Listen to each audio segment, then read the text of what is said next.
This is also a time of change for my family. The order did not arrive with thunder. It arrived in silence, carried through palace corridors like a secret no one wanted to touch. Behind closed doors, King Charles faced a decision that would not merely wound Princess Beatrice. It would erase her public royal standing in one stroke. By the time the pen touched paper, the palace already understood one brutal truth: there would be no return. Before we go deeper into what this really means for the royal family, make sure to subscribe so you don't miss a single update. Charles sat at his desk with the final order placed directly in front of him, and for several seconds, he did not reach for the pen. The king looked down at the paper, as if it carried more than ink and legal phrasing. A formal royal order means an official written command from the monarch, used to confirm a decision inside the royal household. This one was devastatingly clear. It permanently stripped Princess Beatrice of every royal patronage connected to the crown, meaning every charity, cause, and public role she had held under royal approval was being removed from her name. The private secretary waited without moving. He had seen difficult papers before, but this was different, because this order did not target a stranger, a minister, or a distant public figure. It reached into the royal family itself. Charles understood that one signature would not only end Beatrice's public service, it would tell every branch of the family that blood no longer protected anyone from the new rules of his reign. Beatrice received the call in a quiet private room, and the first words seemed to drain the air around her. She did not answer immediately. Her hand tightened around the edge of the chair, and for one painful moment, she looked as though she had heard a death sentence instead of a palace decision. The princess had known tension was building, but she had not imagined the punishment would be permanent. She had believed there would be a warning, a meeting, perhaps even a chance to defend herself. Charles signed at last. The pen moved quickly, but his face changed after it was done. The monarch did not look relieved. He looked older. He knew this decision had cut through family loyalty, and he knew Beatrice would feel it not as policy, but as rejection. Still, the order stood. It was not temporary. It was not symbolic. It was not open to appeal inside palace channels. The word permanently turned the wound into a verdict. A courtier opened a patronage briefing folder minutes later and removed Beatrice's name before the wider family had even absorbed the shock. That small act carried a brutal message. The palace had already moved on, but the true pain was not only in what Charles had done, it was in who knew before Beatrice did. Before the palace could explain what Charles had done, the people closest to Beatrice had to face what they had lost, what they had hidden, and what this punishment would cost them personally. For the public, Princess Beatrice had always stood at the edge of the royal stage, close enough to inherit the glow, far enough to be denied the protection. But inside the family, her name carried history, loyalty, embarrassment, and obligation. When Charles moved against her patronages, he did not strike a distant relative. He struck a niece, a daughter, a wife, and a woman who had spent years trying to survive the shadow of other people's scandals. Beatrice felt the decision land like a private judgment, dressed in official language. She had never been the center of the monarchy, and she knew it. Yet the princess had built meaning from the small spaces she was allowed to occupy. A royal patronage means a public connection between a royal figure and a charity or cause, often used to bring attention, trust, and support. For Beatrice, those roles were not decoration. They were proof that service could still belong to her, even when the palace kept her carefully at the edge. Charles saw the same roles through a colder lens. The king wanted a narrower monarchy, one with fewer weak points and fewer names exposed to public doubt. He believed the crown could no longer carry every branch of the family simply because history had placed them near the throne. That mattered because every public royal connection now had political weight, media risk, and emotional cost. In his mind, Beatrice's patronages were not only her work, they were part of a structure he was determined to control. Eugenie called her sister before the wider family could turn shock into gossip. She tried to sound steady, but anger pushed through every careful pause. Eugenie knew Beatrice was not merely losing appearances. She was losing a piece of identity. Still, the younger sister feared what open defiance could unleash. If Beatrice pushed back too hard, the palace might not just defend the order, it might expose the reasoning behind it. Sarah, Duchess of York, demanded answers the moment she understood the scale of the decision. The Duchess wanted to know whether Charles had acted alone, or whether a wider palace strategy had been built around Beatrice without telling her. Sarah's anger came from more than maternal instinct. She understood how royal isolation works. First, the phone calls slow. Then, invitations change. Then a name disappears from a list, and everyone pretends it was inevitable. Andrew's name hung over the room without needing to be spoken for long. Beatrice understood it. Eugenie understood it. Sarah understood it most painfully of all. The palace was not judging the princess in isolation. It was measuring her against the family history she had spent years trying to rise above. That was why the punishment felt so cruel. Charles had cut away the roles Beatrice believed she had earned, while the shadow behind her remained impossible to escape. But the tension did not begin with the signed order. It began earlier, in one private moment that made Charles believe mercy had become dangerous. To understand why the king signed so final an order, the story must return to the private incident that turned quiet concern into irreversible royal punishment. Every royal crisis has a moment hidden beneath the official language. Not the announcement, not the statement, the trigger.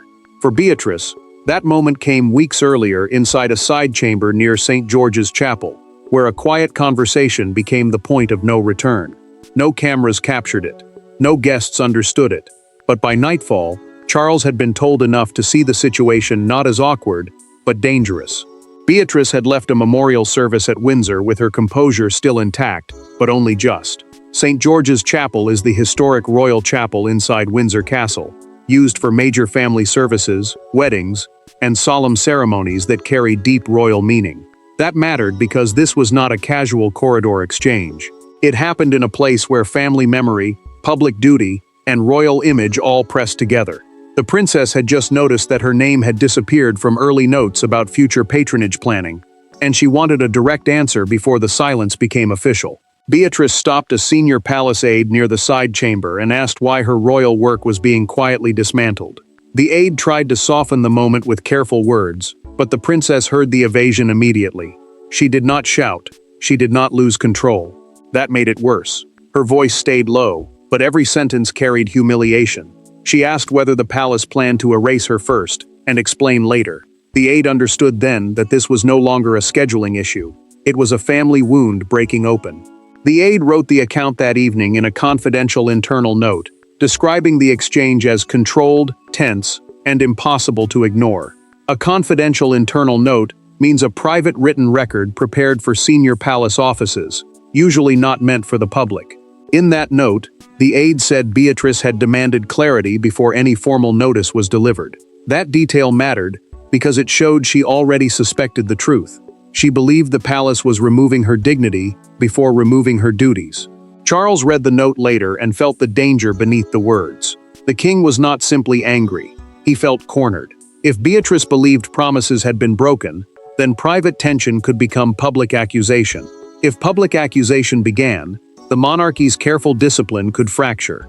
The monarch had spent his reign trying to narrow the royal structure, and a slimmed-down monarchy means fewer working royals, fewer official roles, and tighter control over who represents the crown. Then one phrase changed everything. Beatrice had spoken of promises made before the reign changed. The aide recorded it exactly. Charles read it twice. Those words suggested old assurances, private understandings, and expectations from before he became king.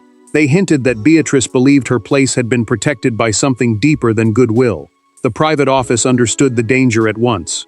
Beatrice was not only asking for patronages, she was reaching toward history. Once Charles heard those words, he decided she had to be confronted directly before the institution lost control of the narrative. The chapel conversation lit the fuse, but the real explosion came when Charles and Beatrice finally faced one another with no cameras, no smiles, and no easy escape.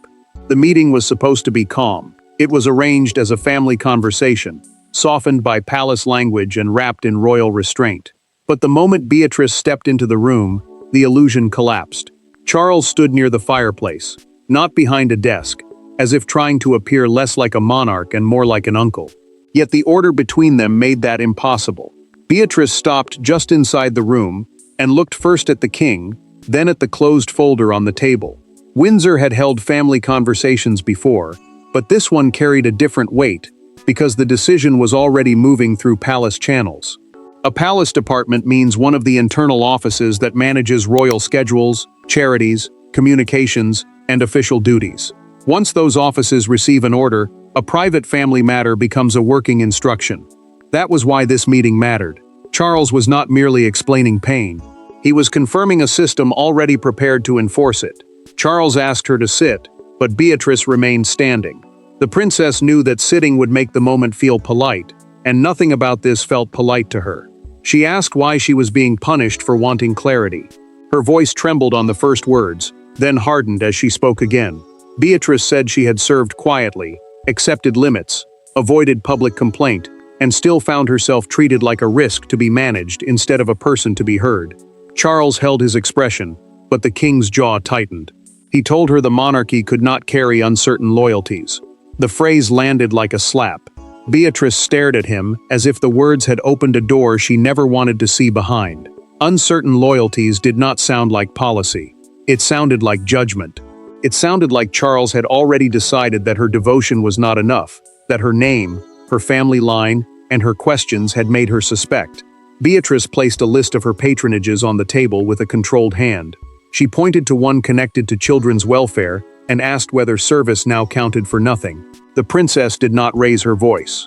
That made the question sharper. Those patronages mattered because they were the places where she had built trust outside the shadow of scandal. They were the public proof that she could still do good, even from the edge of royal life. Charles looked at the list but did not pick it up. The silence did the damage. Beatrice understood in that instant that no memory, no work, and no emotional appeal would change what had already been signed. The king had invited her into the room, but the decision had arrived before she did. The door opened after several minutes, and the senior aide outside saw Beatrice emerge with a face transformed. She was no longer pleading, she was preparing to survive. But behind Charles's cold words stood a larger machinery of power, and Beatrice was about to learn that the signature was only the visible part of the decision. Royal power rarely looks dramatic from the outside. It looks like folders, phone calls, amended schedules, and names quietly deleted before anyone dares ask why.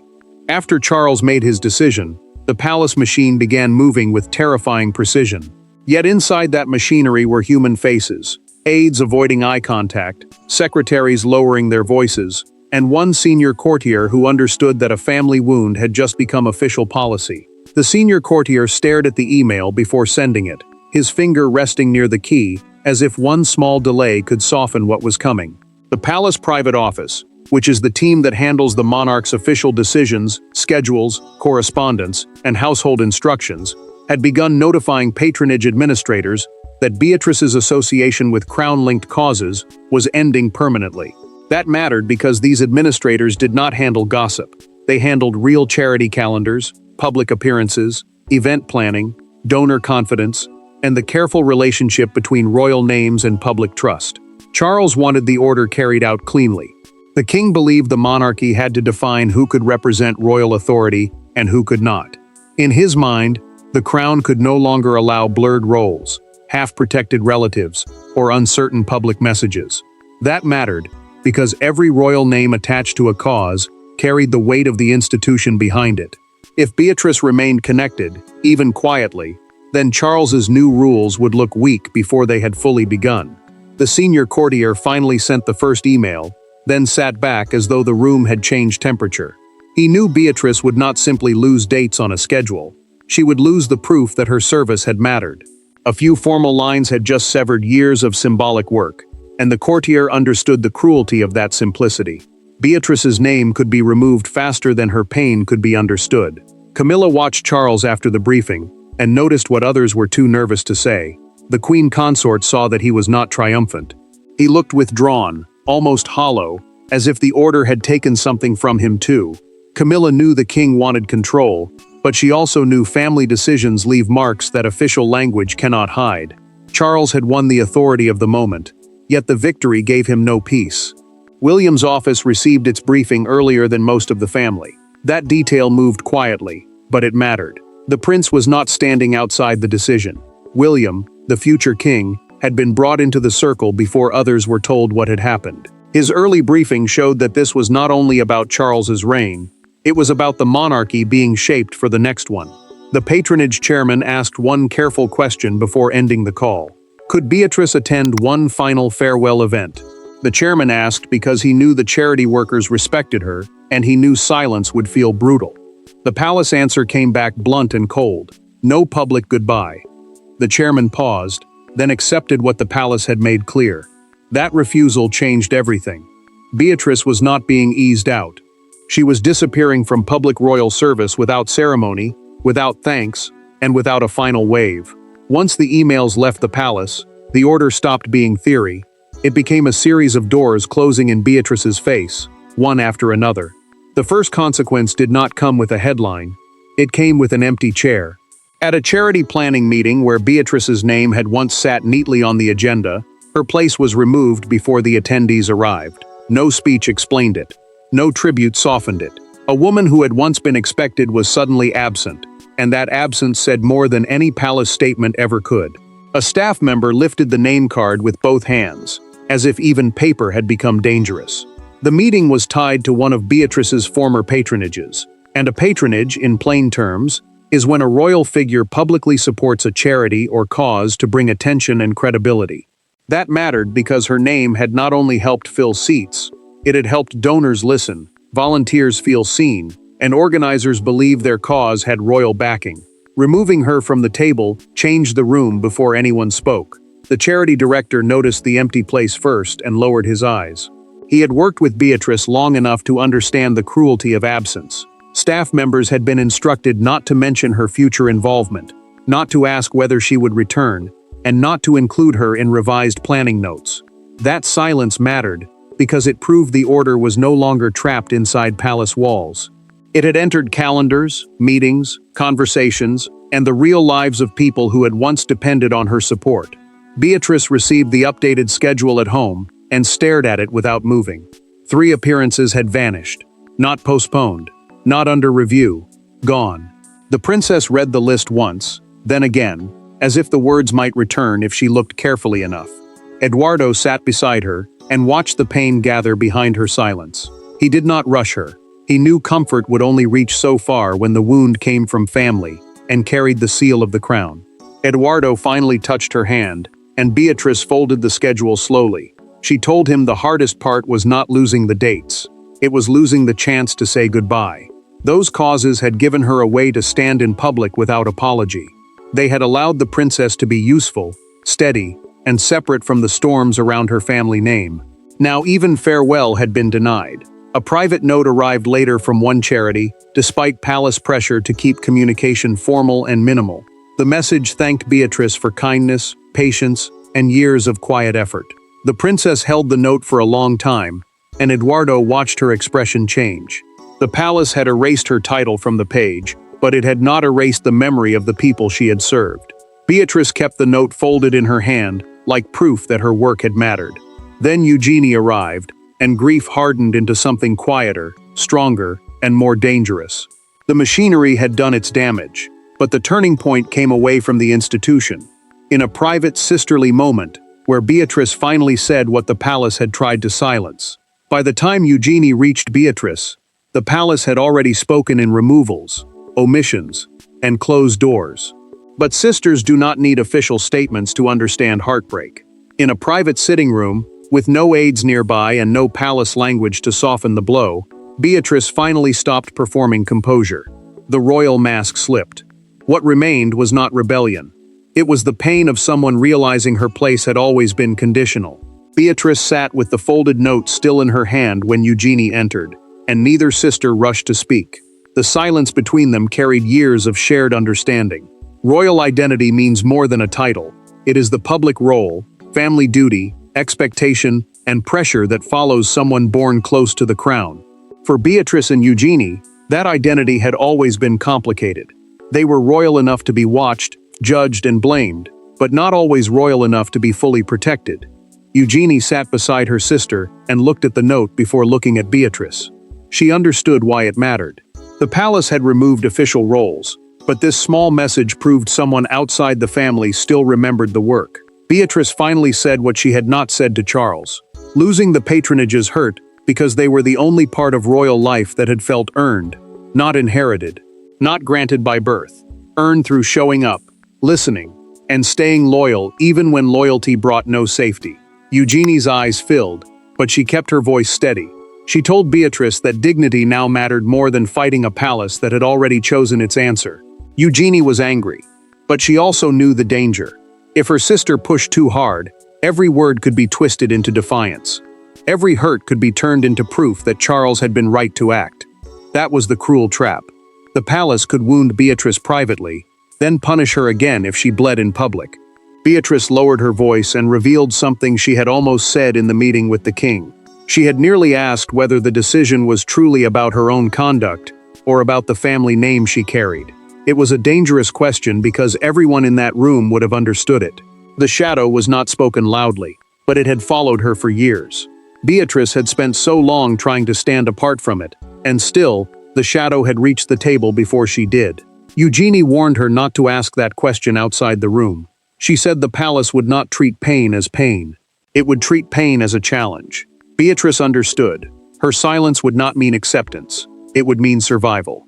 Together, the sisters chose restraint, not because the wound was small, but because the institution was larger than their anger.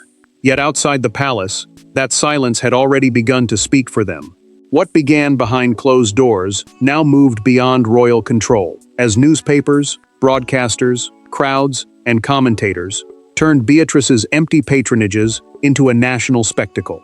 The next morning, Britain did not wake to a quiet palace adjustment. It woke to an image of erasure. The story moved from private corridors to breakfast tables, train platforms, phone screens, and television studios. Suddenly, Beatrice was not merely a princess losing patronages. She was a symbol of the king's new monarchy, disciplined, ruthless, and willing to cut blood ties in public. Beatrice heard the first broadcast before she finished reading the palace notice. The statement was short, polished, and cold. It confirmed that the princess no longer held crown-linked patronage roles, meaning charity positions connected to royal approval and public royal support. That mattered because the palace did not simply announce a change in schedule. It confirmed that Beatrice's public service had been removed from the official royal frame. Her name had been separated from causes she had served, and the world was now being invited to accept it as final. The broadcasters moved quickly, and their words sharpened the wound. One morning panel called the decision one of the harshest internal removals of Charles's reign. Another described it as the king's clearest message yet, that the monarchy would no longer protect every family branch from consequence. Beatrice watched only for a few minutes. Then a commentator called her removal a necessary trimming, and the princess switched off the television. That phrase hurt because it made years of loyalty sound like dead leaves cut from a tree. Charles saw the same coverage from inside the palace, and the king did not ask for celebration. He asked that no one bring him more newspapers that morning. The monarch understood the decision had worked in one sense. It had shown discipline. It had shown control. Yet it had also turned Beatrice into a public example. And Charles knew examples can bleed. The crown looked stronger, but the family looked colder.